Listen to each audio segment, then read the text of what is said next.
Hello दोस्तों, कैसे हैं आप सब। स्वागत है आप सभी का कॉमिक वर्ल्ड चैनल पर। तो चलिए दोस्तों शुरू करते हैं टीम एफएमसी में महासंग्राम की 7वीं कॉमिक्स का दूसरा भाग। किरगी बहुत शक्तिशाली है, इसलिए अब इसे रोकने के लिए शारीरिक शक्ति ही एक सहारा है। तू तो उछल कूद करने लगा ध्रुव, धड़ाक। पर मेरे पास तुझसे खेलते रहने का समय नहीं है, इसलिए अब मैं तुझे एक झटके में खत्म करके इस कहानी को समाप्त कर देता हूँ। मेरी यौगिक ऊर्जा से निर्मित यह विध्वंसकारी किरणों के द्वारा। कोशिश करके देख लो किरगी, लेकिन मुझे शक है कि तुम्हारी किरणें मुझे नुकसान पहुंचा पाएंगी या नहीं, क्योंकि ग्रैंड मास्टर रोबो ने मुझे इस तरह के वारों को छकाने का बहुत अभ्यास कराया हुआ है। तुमने अपना वार कर लिया किरगी, अब मेरी बारी है। और चूंकि मैं तुम पर कोई घातक वार नहीं कर सकता भड़ाम, इसलिए सबसे बेहतर तरीका यही है कि तुम्हें नाइलो स्टील की बनी इस स्टार लाइन से बांध दिया जाए, ताकि तुम शांत हो जाओ और मैं तुम्हें सामान्य करने का कोई रास्ता ढूंढ सकूं। और इस स्टार लाइन को तोड़ने की कोशिश मत करना, क्योंकि ये एक हाथी तक को बांध सकती है। तुम्हारी उम्मीद तोड़ते हुए मुझे अफसोस हो रहा है ध्रुव, पर हाथी तक को बांध सकने की शक्ति वाली तुम्हारी ये रस्सी मुझे नहीं बांध सकती। किरगी की यौगिक शक्ति लोहे की जंजीरों को भी टुकड़े टुकड़े कर सकती है, फिर ये तो केवल मामूली धागे थे। लेकिन अब मैं तेरी इस युक्ति का प्रयोग तुझे हराने में करूंगा। भड़ाक! जैसे तूने मुझे बांधा था वैसे ही मैं तुझे बांधूंगा। मैं तो तेरी रस्सी को तोड़कर आज़ाद हो गया, लेकिन मेरी यौगिक ऊर्जा के इस बंधन को तू तोड़ नहीं पाएगा। अब इस कहानी का अंत करने का समय आ गया है। अपने स्वामी चंडकाल के आदेशानुसार अब मैं तुझे मौत दे रहा हूँ ध्रुव।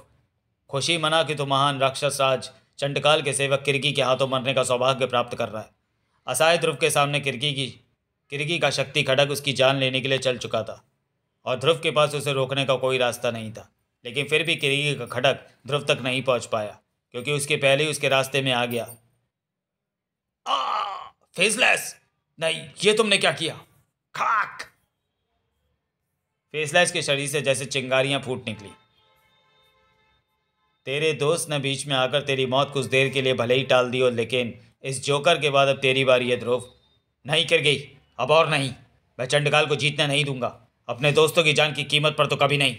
क्रोधित ध्रुव के होठों से एक खास सीटी उभरी और आसमान में उड़ रही चिड़ियों का झुंड किरगी के ऊपर टूट पड़ा और ध्रुव को जकड़े हुए यौगिक ऊर्जा के बंधन लुप्त होने लगे।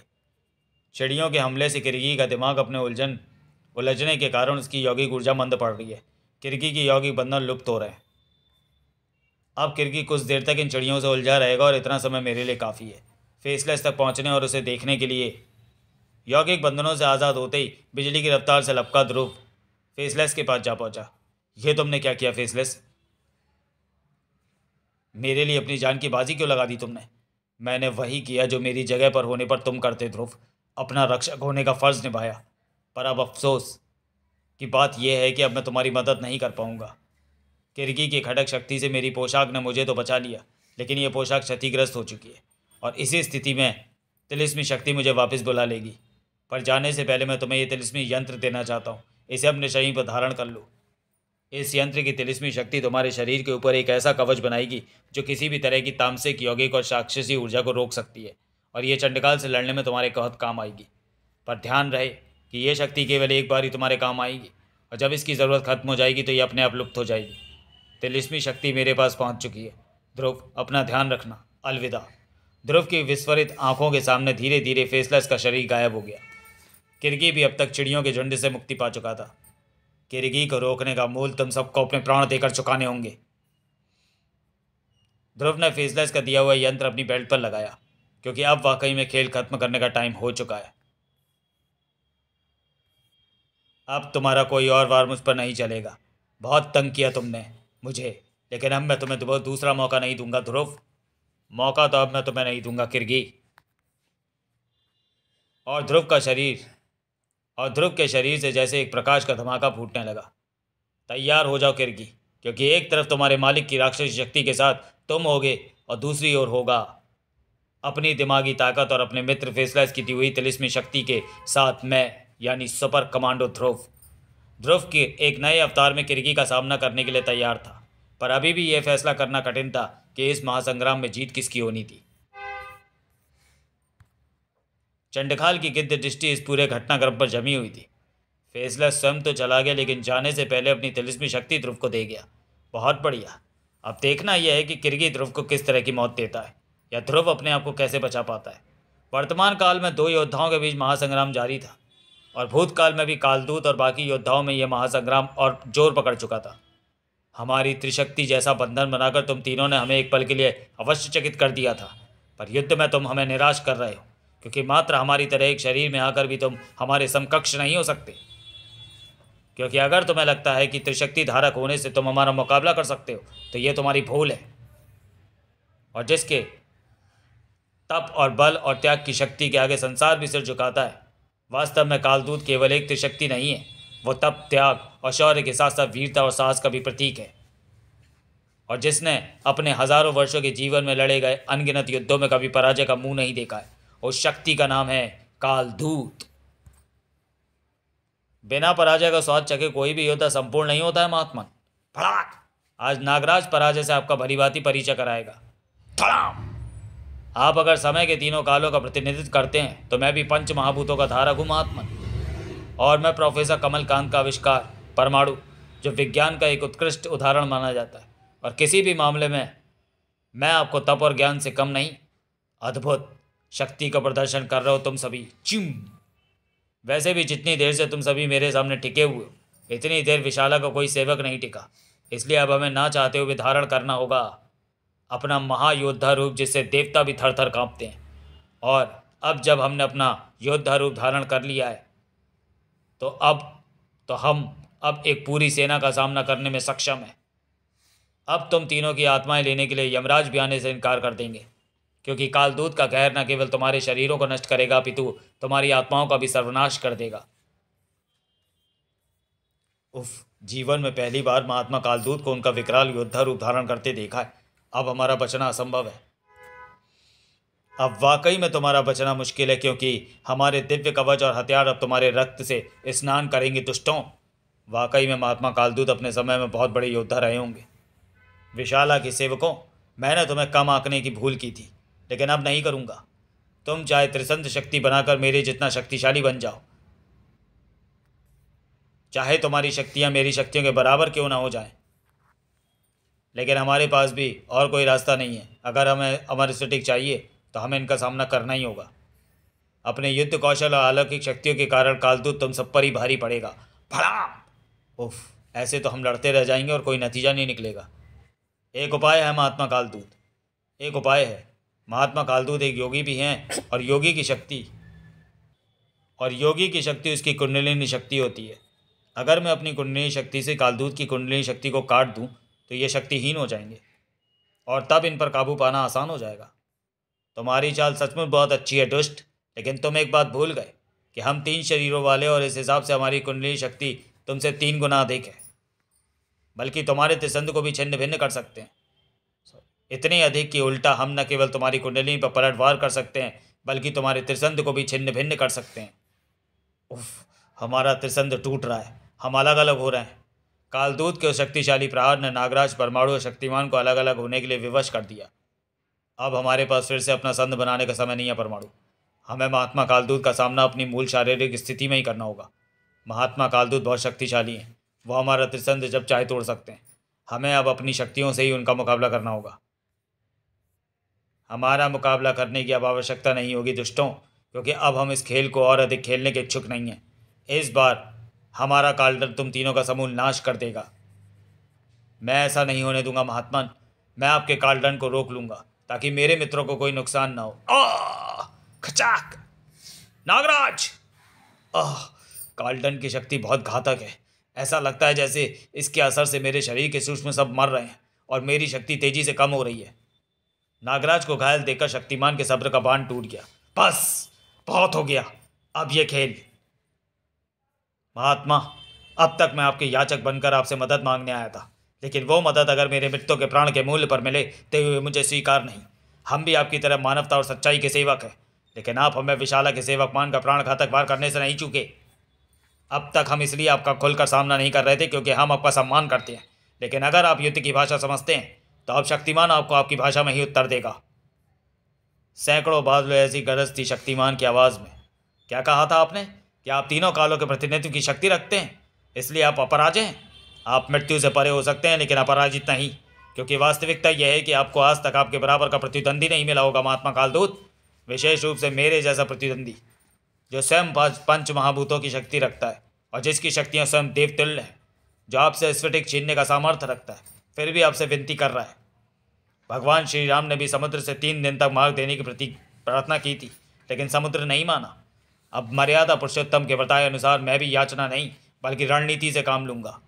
विवश होकर उन्हें भी समुद्र के खिलाफ धनुष उठाना पड़ा था और तब वही समुद्र देह धारण कर उनके चरणों में आ पड़ा था। हमारा कवच लुप्त हो रहा है और हथियार अपने मूल स्वरूप में आ रहे हैं। हमारी योग माया से उत्पन्न कवच और हथियार हटा देना किसी मामूली योद्धा के बस की बात नहीं है।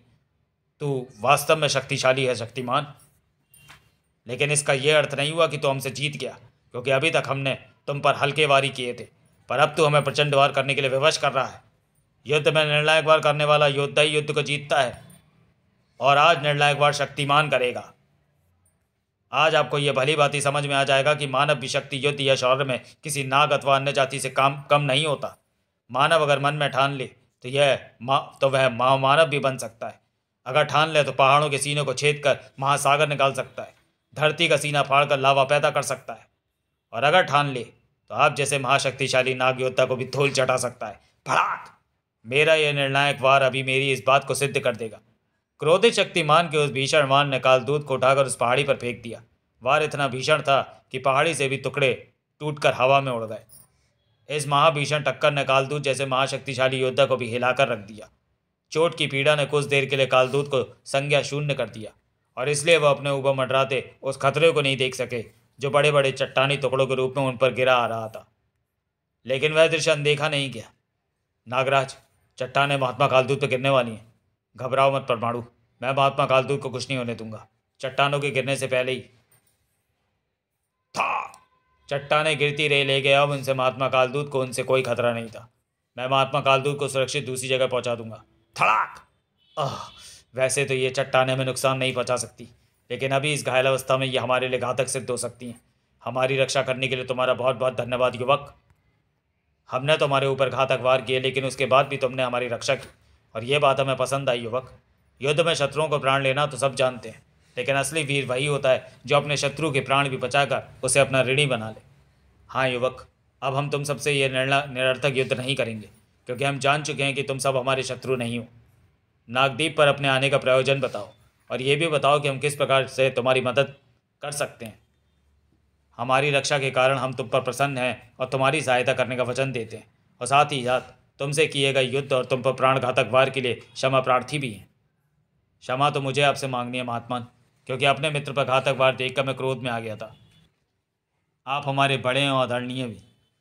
कृपया करके मुझे क्षमा करें और हमारी सहायता करें। क्षमा मांगने की कोई आवश्यकता नहीं है पुत्र, क्योंकि तुमने जो किया अपने मित्र के लिए किया, जो मानव होने का प्रमुख कर्तव्य है। तुम न केवल शक्तिशाली हो, बल्कि तुम्हारा हृदय भी बहुत विशाल है। अब अपने आने का प्रयोजन बताओ, ताकि मैं जान सकूं कि किस प्रकार तुम्हारी सहायता कर सकता हूं। जवाब में शक्तिमान कालदूत को सारी कहानी सुनाता चला गया, और फिर तुम सत्य कह रहे हो, क्योंकि इस रुद्राक्ष मनके से हमारी योग ऊर्जा प्रस्फुटित हो रही है। आपने अपना ये रुद्राक्ष का मनका स्वयं आपको देने के लिए हमें दिया था, जो हमारी सत्ता का प्रतीक है महात्मन। इस मनके से यह दिव्य प्रकाश निकल रहा है जो हमारी योग माया का अंश है, और अरे, इसके अंदर से हमारी मानसिक आकृति अलग हो रही है। अगले ही पल एक अद्भुत दृश्य उत्पन्न हुआ। यदि यह रुद्राक्ष मनका आप देख रहे हैं तो मैं आशा करता हूँ कि अब तक आप भविष्य से आए मेरे शिष्य नागराज, उसके मित्र शक्तिमान और परमाणु से मिल चुके होंगे। हमारे समयकाल की पृथ्वी पर भयानक संकट आ पड़ा है, जिससे निपटने के लिए आपके पास मौजूद अमर स्फटिक की आवश्यकता पड़ेगी।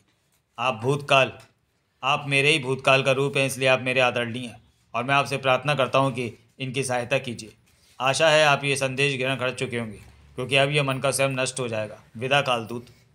अवश्य महात्मा कालदूत, चूँकि आप मेरे ही मानस रूप हैं, इसलिए मैं आपके कथन का सम्मान करता हूँ और आपकी इच्छा का पालन करूँगा। आप निश्चिंत रहें, मैं अपनी पूरी शक्ति भर इनकी सहायता करूँगा। महात्मा कालदूत का मानस रूप ओझल हो गया। हमारे पास समय का अभाव है महात्मन। आशा है कि आप बात को समझेंगे। वत्स, ये लो अमर स्फटिक। हमें आशा है कि इसकी मदद से तुम अपने संसार को बचाने में अवश्य सफल होगे। स्फटिक ले जाने से पूर्व हम तुमसे कुछ कहना चाहते हैं वत्स। यह स्फटिक संपूर्ण नागदीप की धरोहर है, इसलिए कार्य पूर्ण हो जाने के पश्चात इसे सही सलामत वापस मेरे पास पहुंचाना तुम्हारा कर्तव्य होगा। वरना नागदीप और संपूर्ण नाग जाति के लिए हम जो मनोरथ कर रहे हैं वो अधूरा रह जाएगा और यह हितकर नहीं होगा। आप चिंता ना करें महात्मा कालदूत, कार्य पूरा होने के बाद मैं स्वयं स्फटिक आपको सौंप कर जाऊंगा। आपने हमारा संसार बचाने के लिए अमर स्फटिक देकर हमें कृतार्थ किया है। शक्तिमान, तुम अकेले भी समय यात्रा करने में समर्थ हो, इसलिए काम पूरा होने के बाद अमर स्फटिक पहुँचाने की जिम्मेदारी तुम बेहतर उठा सकते हो। ज़रूर परमाणु, पर अब समय नहीं है, इसलिए चलने की तैयारी करो। परमाणु ने टाइम टेलीपोर्टेशन ग्लोब एक्टिवेट कर दिया। तैयार हो जाओ दोस्तों। कुछ ही मिनटों के अंदर टाइम टेलीपोर्टेशन ग्लोब पूरी तरह से तैयार था और शक्तिमान परमाणु और नागराज ग्लोब के अंदर प्रवेश कर चुके थे। मैं सारी प्रक्रिया पूरी कर चुका हूँ नागराज। अब जल्दी ही ग्लोब हमें लेकर यहाँ से प्रस्थान कर जाएगा। अगले ही पल ग्लोब हवा में लहरा उठा और ऊर्जा की तरंगें हवा में फैलने लगी। विदा भविष्य के रक्षकों, हमारा आशीर्वाद है कि तुम सभी अपने समय के संसार की रक्षा करने में सफल होगे। भूतकाल से रक्षक अपने समय के लिए रवाना हो चुके थे और वर्तमान समय में रक्षक या तो राक्षस बन चुके थे या फिर स्वयं और अपने संसार को बचाने की कोशिश में जुटे थे। तुम्हारी वेशभूषा बदल गई है और उस पर हल्की सी ऊर्जा की चमक भी दिख रही है। लगता है उस मूर्ख नकाबपोश ने अपनी शक्ति तुम्हें दे दी है। वो मूर्ख नहीं था फिर किरगी, वो एक नायक था, एक ऐसा नायक जिसने दूसरों को बचाने के लिए अपना बलिदान तक कर दिया। लेकिन यह बात तुम और तुम्हारा स्वामी चंडकाल नहीं समझेंगे। धड़ाक! समझना तो तुम्हें है ध्रुव कि तुम स्वामी के राक्षस राज की राह में सबसे बड़ा रोड़ा बने हुए हो, और आज मैं तुम्हें मारकर वह रोड़ा सदा के लिए साफ कर दूंगा। तुम्हारा स्वामी मुझे मारने के लिए बहुत कोशिशें कर चुका है किरगी, कभी खुद तो कभी किसी को तुम्हारे जैसा मोहरा बनाकर। लेकिन मैं वो रोड़ा हूं जो न कभी टूटेगा और न उसके रास्ते से हटेगा। धड़ाक! तेरी भूल है ध्रुव, क्योंकि जो रोड़ा टूट नहीं सकता किरगी उसे जलाकर अपने स्वामी का रास्ता साफ कर देता है। ओह, किरगी की खड़क से यौगिक अग्नि का वार जो चट्टानों तक के सीने में सुराख कर सकती है। अगर मेरे शरीर पर फेसलेस की तिलिस्मी शक्ति का कवच नहीं होता तो मैं अब तक राख बन चुका होता। मुझे अपने बचाव के लिए कुछ ना कुछ करना होगा। फेसलेस की तिलिस्मी शक्ति केवल मेरा बचाव कर रही है, लेकिन इसकी शक्ति सीमित है। हा हा हा हा हा, मैं जानता था कि तेरी तिलिस्मी शक्ति मेरी यौगिक ऊर्जा का अधिक देर तक मुकाबला नहीं कर सकेगी। फर्क बस इतना है कि पहले तू थोड़ा जल्दी मरता, लेकिन अब थोड़ी देर से मरेगा, पर मरेगा जरूर। मेरी शक्तियां चाहे सीमित ही सही, लेकिन मैं फिर भी हार नहीं मानूंगा किरगी। अगर मरना ही है तो लड़ते हुए मरूंगा। बहुत सख्त जान है तू लड़के, जो मेरी यौगिक ऊर्जा का अभी तक मुकाबला कर रहा है। शायद तेरी इच्छा शक्ति और तिलिस्मी शक्ति तुझे बचा रही है, पर अब नहीं, क्योंकि मैं अब तेरा जीवित दाह संस्कार करने वाला हूँ। ओह, किरगी अपनी अग्नि शक्ति का वापस इस्तेमाल कर रहा है और तिलिस्मी शक्ति से पूरी तरह रोक नहीं पा रही है। मुझे समझने तक मदद चाहिए। ध्रुव को मदद की ज़रूरत थी और मदद खुद चलकर ध्रुव तक आ पहुंची थी। अगर मेरी मदद की ज़रूरत हो तो मैं हाजिर हूँ ध्रुव, क्योंकि अगर इसे आग से खेलने का शौक़ है तो इसका यह शौक़ अब शक्ति पूरा करेगी, इसे इसके ही रक्त से नहलाकर और इसका विनाश करके। कालिम्पा मठ और सासुंग के लाल हीरे का रक्षक अमर निंजा किरगी, यानी वो उत्कृष्ट देव जाति जिन्होंने देवासुर संग्राम के बाद मानव जाति को रक्षा और सहायता के लिए पृथ्वी पर रुकना पसंद किया था। भगवान का धन्यवाद है कि तुम आ गई शक्ति, लेकिन इस पर कोई घातक वार मत करना, क्योंकि ये कोई शत्रु नहीं, मेरा मित्र है। हिमालय के कालिम्पा मठ और सासुंग के लाल हीरे का रक्षक अमर निंजा किरगी।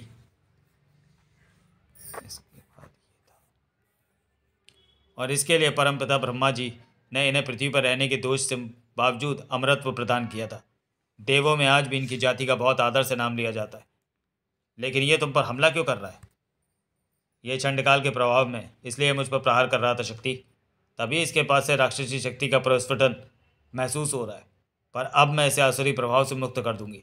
शक्ति की अग्नि लपट पुनः किरगी की तरफ लपकी, लेकिन अब किरगी सावधान था। मेरे असावधान होने के कारण तू मुझ पर वार कर बैठी, पर इस बार ऐसा नहीं होगा शक्ति, क्योंकि इस बार मैं तैयार हूँ। उल्टा मेरे काम में रुकावट डालने के कारण क्यों ना तुझे भी ध्रुव के साथ मौत के घाट उतार दूँ। किरगी की खड़क एक बार फिर से लहराई, लेकिन शक्ति को नुकसान नहीं पहुँचा सकी। तुम्हारी खड़क मेरे देव ऊर्जा का घेरा नहीं पार कर सकती निंजा। तुम शक्तिशाली हो और असुर शक्ति के प्रभाव में खतरनाक भी। शक्ति तुम्हारा संहार नहीं कर सकती, लेकिन तुम्हें खुला भी नहीं छोड़ सकती। तो चलिए दोस्तों, वीडियो को यहीं समाप्त करते हैं और मिलते हैं महासंग्राम की 7वीं कॉमिक्स के तीसरे और अंतिम भाग में अगले वीडियो में। तब तक के लिए धन्यवाद।